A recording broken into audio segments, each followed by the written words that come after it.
you. Everybody knows who you are. You've had quite a gamut of genre in the career genres that you've hit. And one thing I want to make sure I bring up, because from all the roles that you played, oddly enough, one of the most influential for me personally was The First Power. Oh my gosh. That was, to this day, it's still one of my all-time favorite films. So when they told me I get to talk to you, I actually kind of geeked out a little bit, because just, I don't know why, but that movie was... I love that film, and it kicked my ass. Oh my God, I got so bruised and so battered making that movie. Jeff Kober and I got pretty intense, I have to say. And it's such a shame, because we redid the ending, setting ourselves up for a sequel, which never happened. And I have to say, that's been on my mind lately. It's like, maybe with everything being rebooted and revisited, no matter how long ago, The First Power certainly has a cult following that could, maybe generate a little interest, who knows.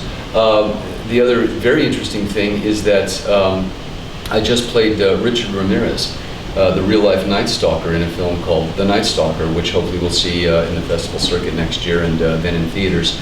But Patrick Canning, the Jeff Kober character, was loosely based on Ramirez, a Satanist, and so not only did I ride around with Detective Bob Grogan, who was instrumental in catching the Hillside Strangler, I recently got to hang out quite a bit with Detective Gil Carrillo, who caught Richard Ramirez and then interviewed him in prison. So I was able to get a lot of really interesting insights, into his persona and into his, idiosyncrasies.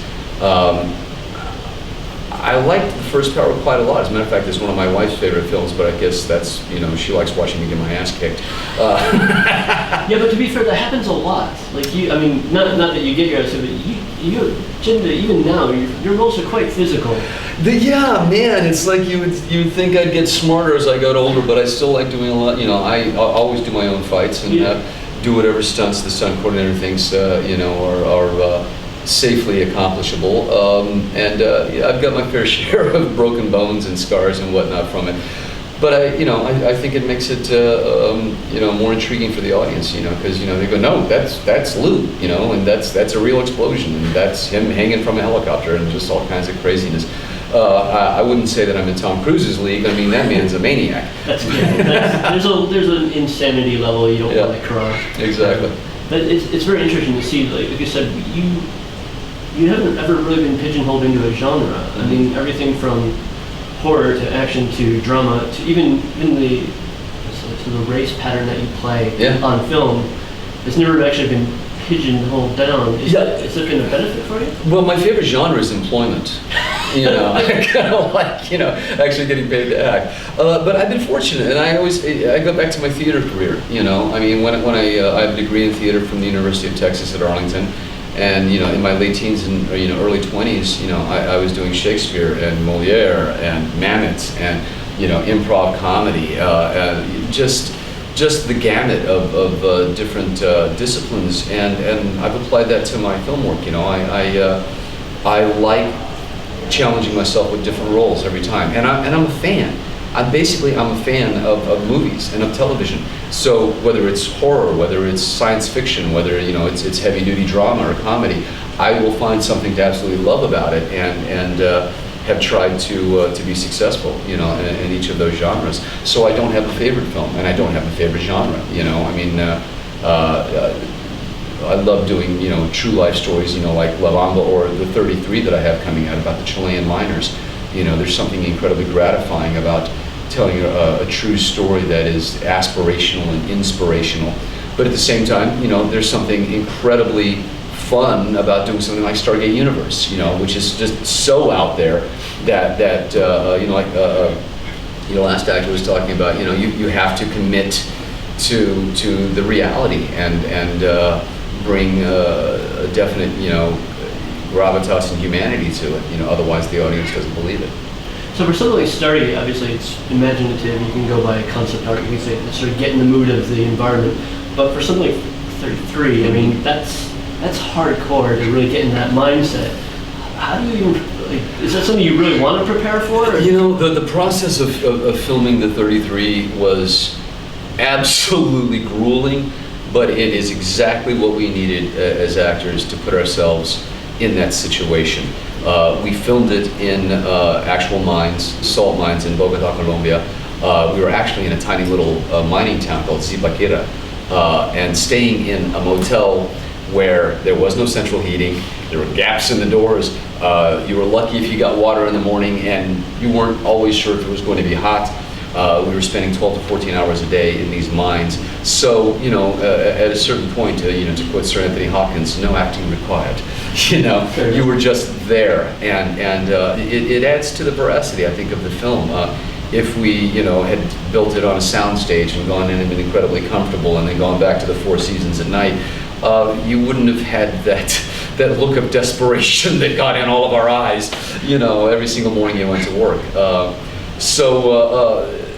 It's a process that, the film sees the heart, the celluloid, captures the reality, and that bond, that it created among our ensemble, with Antonio Banderas and Oscar Nunez, Jacob Vargas. I mean, it's an international cast, is very real, because we were all going through the same sort of, process together. And as uncomfortable as it was, that isn't one iota of what those men experienced, having been trapped for 69 days. So I have very little patience for actors who played soldiers and go, yeah, I know what it's like to be in war. It's like, no, you don't. No, you don't, dude. Those aren't real bullets flying at you, and those aren't real wounds. You get to go home and wipe off the fake blood and sleep in a cushy bed. So don't pretend that you can put yourself on a level with people who have actually lived through torturous times. So, and because of the roles you played, as far as actually, pretty much covered the gamut. Anyone that's non-Caucasian, you've kind of hit that mark. Do you see that being an issue in Hollywood still? And if you don't want to talk about that, no, not at all. Not at all. It's something you still see. A Caucasian actor playing a Mexican or Hispanic of any sort and stuff like that. Is that still a problem, or do you think we've gone past that now? You can kind of sum up my career by the UPS, courier service, that we have in the United States. What can Brown do for you? I've run the gamut. I've played, God knows how many different Native American nations, Latinos from Chilean to Bolivian to Mexican American to Puerto Rican to Cuban. So, and it's because, I am ethnically diverse myself. I am ethnically ambiguous. So fortunately for me, I've been able to represent with pride and hopefully with some dignity a lot of different communities. And occasionally I get to play white guys. I mean, I was Russell Logan, in The First Power, Monfreeze in Courage Under Fire, So, even Colonel Telford in Stargate Universe. There are times when I get to be just an American, and those come in all sizes, shapes, and colors. What I will say is that I think we've come to a place in Hollywood where there is more representation, there is more diversity.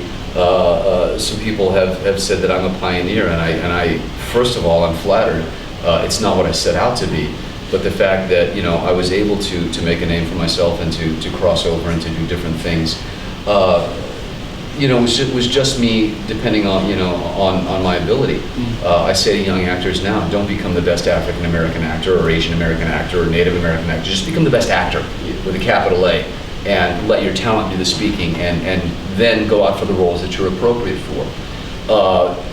What I'm seeing is that there is more opportunity than there was in the 80s when I started. There are more people with a name now, with a certain amount of notoriety and recognizability, and we're making inroads. Yes, there are still those boxes. When I hear we're not going that way, and the role is a cop, I'm like, oh, okay, I get it. And having said that, I'm also, not one of these people who think that, every single actor is right for every single role. I wouldn't be playing an Iowan corn farmer. I probably, wouldn't be playing Australian, sadly enough. Unless, okay, he's a mix of Maori and, so I think you have to be realistic, about what the opportunities are and what you're right for. But then when you recognize those, go after them with a passion. And also, don't put yourself in a box. the industry is happy to do that. I mean, and strangely enough, there's a backlash. There's always a backlash. I mean, Star Wars is getting all this hate now because it's like, really? Really? You think that opportunities are being taken away from the blue-eyed, blonde-haired guys? I don't think so. It is a bit disturbing. Yeah. Yeah. And so, just because I know we're short of time, I want to make sure we get everything in. Yeah. What's next for you? Like, because you're exploding again. So what's the next stage for you? Thank goodness, right? Yeah. No, back and it's interesting. It's a perfect storm. I mean, you have to ride, the slower times. I mean, even Jack Nicholson said it himself. Every career is like a roller coaster, I'm experiencing an absolute wealth of riches right now. Longmire has just started streaming on Netflix here in New Zealand as well. Its 4th season. Waiting on a pickup for that, and I think it's our best season, to date. I literally go back from here to Washington, D.C., and then New York, then L.A. to do press for the 33, which opens up November 13th in the United States, and I think February here. And I have in the can The Night Stalker, playing Richard Ramirez, which is just an absolutely stunning, challenging, frightening role opposite Bellamy Young, who is on Scandal in the United States right now. So some pretty fabulous stuff, available now, but also in the pipeline, and some very interesting things coming up in the future. Cool. Well, we look forward to seeing more of you. Yeah, cheers. Welcome back. Appreciate it.